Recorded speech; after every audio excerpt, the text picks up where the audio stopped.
Hey guys, I'm IzDaisho, and I'm here bringing you some magic, and today I'm going to be going over one of the new decks.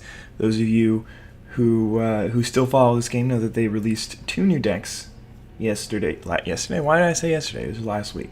That's what I meant. And I'm going to be taking a quick look at Unfinished Business. I haven't played any games with Bounce and Boon yet. I've seen a couple of them, though.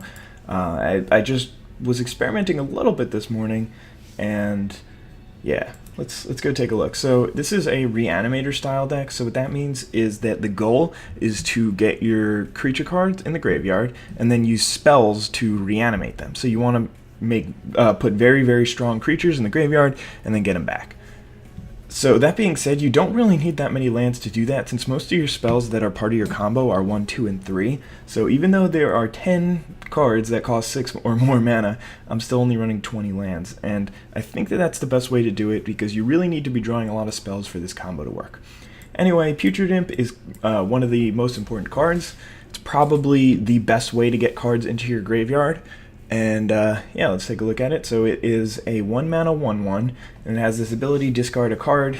It gains flying until end of turn. So you can discard a creature card and then put it in your graveyard and then reanimate it. So we'll get there in a second. But basically, it has thresholds. As long as you have 7 or more cards in your graveyard, Putrid Imp gets +1/+1 and can't block. So basically, you can make it a flyer, and sometimes you can beat down with it later, but that's not usually relevant. 3 reanimates. Also, obviously, one of the most important cards in your deck. You can put a card from your graveyard back in the battlefield, and you lose life equal to its converted mana cost. So it can be a little bit risky. It's really hard to play. In general, this deck is very difficult to play against Mono Blue, the Illusions deck. That thing just has so much bounce and stuff that it kind of destroys you, and it also has like Force of Will. I don't know. It's really hard to beat that deck. Anyway, Una's Prowler is next. Discard a card. It gets -2, -0 until end of turn. Any player may activate this ability. So you generally want to do this after you attack. That being said, it's still a 3/1 flyer for 2, which is kind of funny, so it makes it a good card. Any player may activate this ability, but usually your opponents won't bother. It doesn't matter. I mean, I guess it's pretty bad if you're playing against the Reanimator in the Reanimator mirror, and your opponent doesn't have a way to discard their cards, then you just give it to them. So I guess if you have another way to do it, and you're playing the mirror, then don't do it.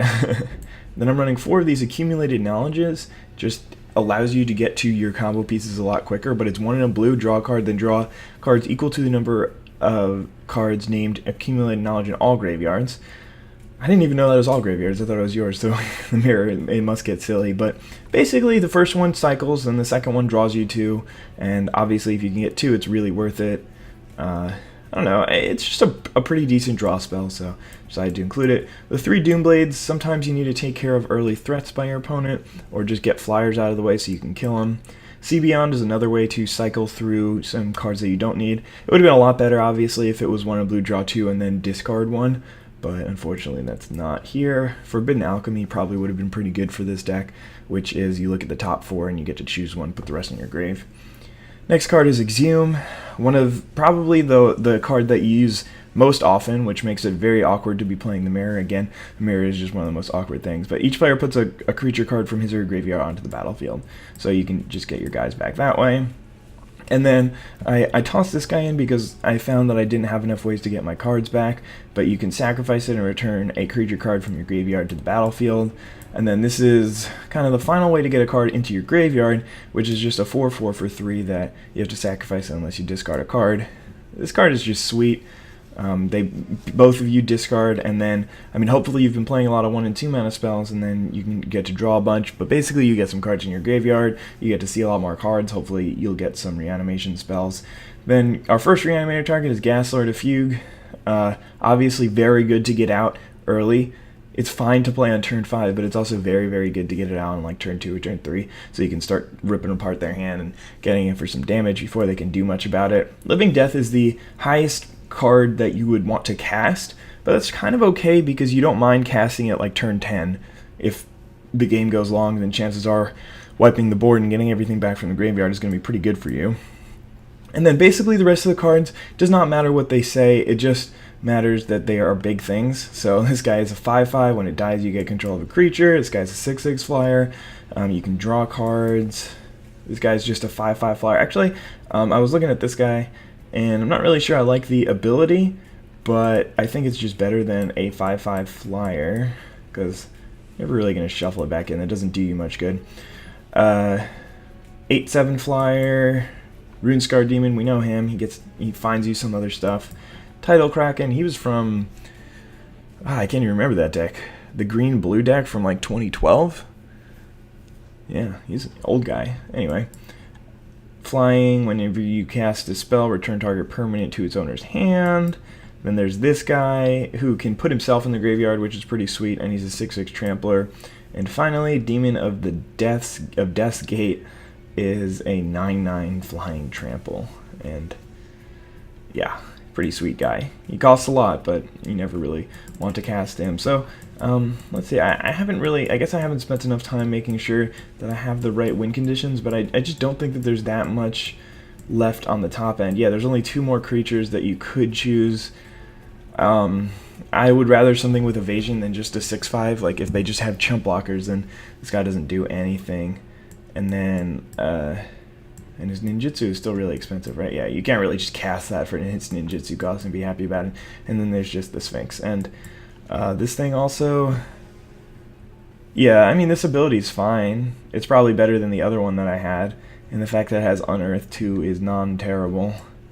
But yeah, there's no real point in running it over any of these, but I wouldn't fault you if you decided to run this guy instead.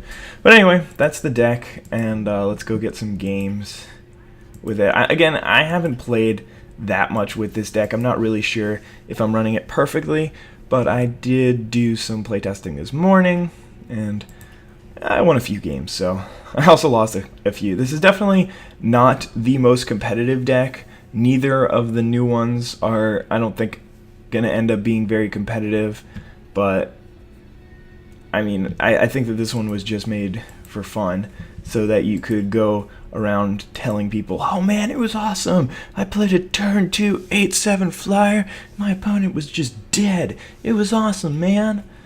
And yeah, that's really what they're hoping to accomplish by this deck pack, I think. Oh man, this is, yeah, I'm gonna keep this one. It's a little bit awkward since I don't have any swamps. I have this guy, and then I have these 2 putrid imps, but I also have 2 accumulated knowledges, and 2 islands, so I will get there eventually. Unless I draw a swamp on turn 1, though, I would have to draw a swamp into Exhume or Reanimate if I wanted to get this guy out turn 2, but it's not impossible. It's still something that could happen, just not very likely to happen. Yep, alright. But we still have these accumulated knowledges, so hopefully we'll draw into the right land and then a Reanimator spell pretty quickly. So we've seen 2 swamps from him. Could mean a bunch of different things, but it definitely means that these Doomblades are going to be useless for us. For sure. A little bit annoying, but you know, it happens. But it also means that we won't mind. Alright, so, okay, we're playing the same deck here, which definitely could mean some interesting things here. Alright, so I'm probably, if I don't draw a land either now or my next draw step, yeah, then I'm just going to discard, well, actually I can play Sea Beyond, yeah, that's not going to do anything. And I can get, well, actually I don't really want to get rid of a Doomblade now. Alright, well, I don't need this extra island. But now, I can discard a Runescar Demon, and that gives me protection from him playing Exhume. Although, Kega is still really scary. So yeah, if he plays Exhume now, then I get to get my Runescar Demon back and go find, I don't even know what I would find right now, but yeah, it looks like he's content in just beating me down with a 4/4 for now. So that's a bad draw. Let's see if we can get a better one with 2 more draws. Nope. And that's the set of Doomblades. But still, I think I'm going to discard another creature here. Obviously, I'm not going to discard the one that cycles, because that one I can still use. But looks like my opponent's playing a lot more lands than me. I mean, I guess that might not be true, but for now it looks like that.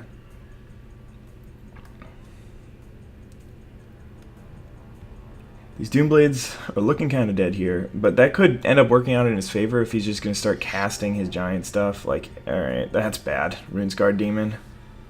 I mean, I hope he gets Kega. So I can just kill it before any of my stuff, but I would be very surprised if he did not get Runescarred Demon here. Yeah, there you go. And that's really bad for me. I don't know why that took him so long to figure out. That seems like a snap play to me. But I think I got pretty unlucky. In my first 15 cards, none of them are swamps or reanimator spells. Okay. Yeah, this is just getting silly at this point. But if I am able to reanimate this guy and get in with him, which there's no real reason why I should, my opponent accidentally plays Living Death right here. Oh my god, he has the Ninjutsu spell.